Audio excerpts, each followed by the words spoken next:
World leaders are in Ukraine to mark 3 years since the start of the war there.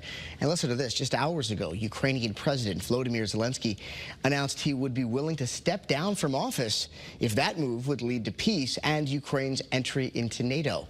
President Zelensky is also requesting a meeting with President Trump to discuss exchanging Ukrainian resources in exchange for American aid. Your reporter Marcy Jones joins us now live at the Ukrainian American Cultural Center to talk about how people here in Connecticut are showing up. Good morning. That's right. Good morning, Roger. Well, this is a very sobering anniversary, one that really serves as a reminder of just how many people here in Connecticut have ties to Ukraine. So here's what's going on today. Today's events follow a peaceful rally and prayer service yesterday at the Capitol. Sunday was a sea of yellow and blue, dozens of people showing up to show their support for their loved ones in Ukraine.